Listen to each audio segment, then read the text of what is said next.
रमेश ने आश्चर्यचकित होकर पूछा, तुम कौन हो भाई?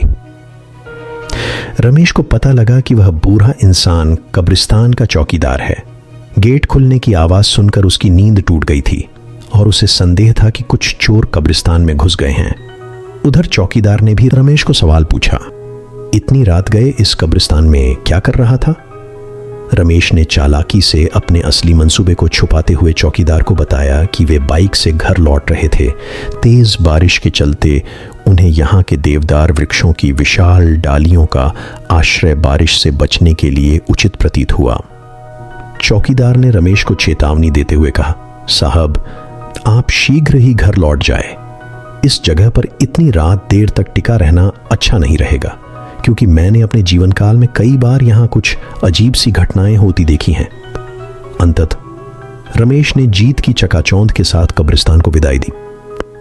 अगली सुबह रमेश, कमल और कुछ अन्य मित्रगण रमेश की पिछली रात की यात्रा को सत्यापित करने के लिए दोबारा कब्रिस्तान पहुंच गए। जब वे उस चयनित कब्र पर पहुंचे तो यह देख सभी आश्चर्यचकित हो गए कि कब्र पर कोई फूल नहीं थे। फूलों को सब जगह तलाश किया गया, लेकिन अथक प्रयास के बावजूद भी वे कहीं नजर न आए। निसंदेह रमेश की पिछली रात की सारी मेहनत अब व्यर्थ हो गई थी। परिणाम स्वरूप रमेश और कमल दोनों अब बुरी तरह वाद विवाद कर रहे थे। कमल ने रमेश का मजाक बनाते हुए कहा, तुमने सभी को खूब बेवकूफ बनाने की कोशिश की और तुम कल रात कब्रिस्तान गए ही नहीं। दूसरी ओर रमेश गुस्से में कमल को जवाब दिया, ये झूठ है, मुझे तो यह संदेह हो रहा है, शायद उन फूलों को गायब करने में तुम्हारा और तुम्हारे साथियों का ही हाथ है। बढ़ते विवाद को खत्म करने के लिए निर्णय लिया गया कि रमेश को अपने साहस और तर्कवादी सोच का प्रमाण देने के लिए एक और मौका दिया जाएगा। जल्दी ही रमेश के सामने एक नया प्रस्ताव रखा गया। नई चुनौती के अनुसार रमेश को मध्य रात्रि में कंपाउंड नंबर 13 जाना होता। कंपाउंड नंबर 13 हॉस्पिटल का शवघर था जिसे भूतिया माना जाता था। रमेश को बताया गया कि यह चुनौती कब पूर्ण करनी होगा और इसके प्रमाण के लिए उन्हें क्या करना होगा, यह शीघ्र ही आगे बताया जाएगा। इस बार चुनौती का पैसा भी दुगना था, यानी 200 रुपए।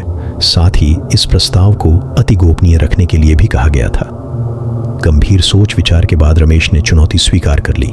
शीघ्र ही एक दिन रमेश को संदेश दिया गया कि वह आज रात अपनी चुनौती को पूरा करने के लिए कंपाउंड नंबर 13 में जाने के लिए तैयार रहें।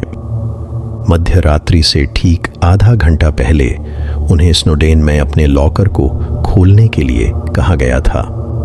लॉकर में एक सफेद लिफाफा मिला जिसमें एक चाबी, कुछ 1 रुपए के सिक्के और एक छोटे से पेपर पर कुछ निर्देश लिखे गए थे।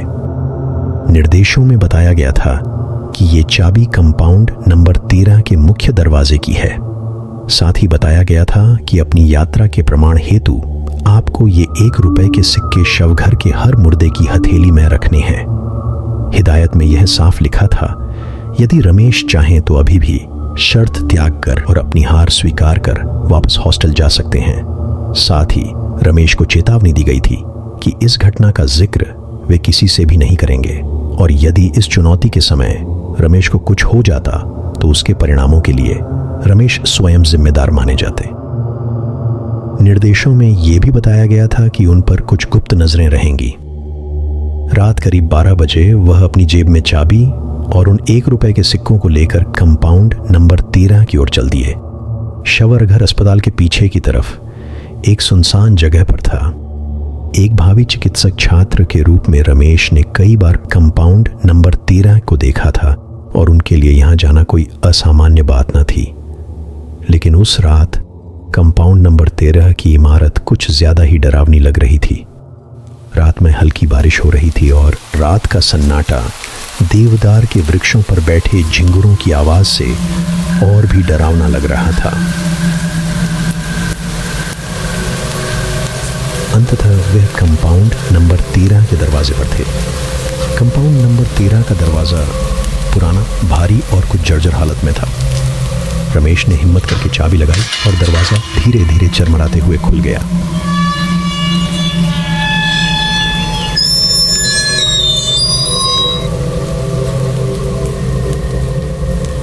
अंदर लगभग अंधेरा था, बस केवल सामने की अध खुली खिड़की से धीमा सा प्रकाश सामने रखे विच्छेदन उपकरणों पर गिर रहा था। अब उन्होंने जल्दी से लाइट का स्विच ढूंढा। कंपाउंड नंबर 13 के कमरे का लैंप एक लंबी तार द्वारा छत से लटक रहा था और सामने अध खुली खिड़की की हवा के झोंकों के प्रभाव में इधर उधर झूल रहा था। कमरे के बल्ब की झिलमिलाती रोशनी कभी रमेश के चेहरे पर गिरती तो कभी सामने रखे सफेद चादर से ढके शवों पर। रमेश ने आसपास देखा तो कमरे में कोई 7-8 शव रखे गए थे। रमेश को यह सब काफी असहज प्रतीत हो रहा था, अतः उन्होंने आनन फानन में जितना जल्दी हो सकता सभी शवों के हाथों पर सिक्के रख दिए। अजीब बात यह थी कि शवों के हाथ थोड़े गर्म महसूस हो रहे थे। शीघ्र ही उनका काम पूरा हो चुका था और वह बाहर निकलने के लिए जैसे ही दरवाजे की दहलीज पर पहुंचे तभी यकायक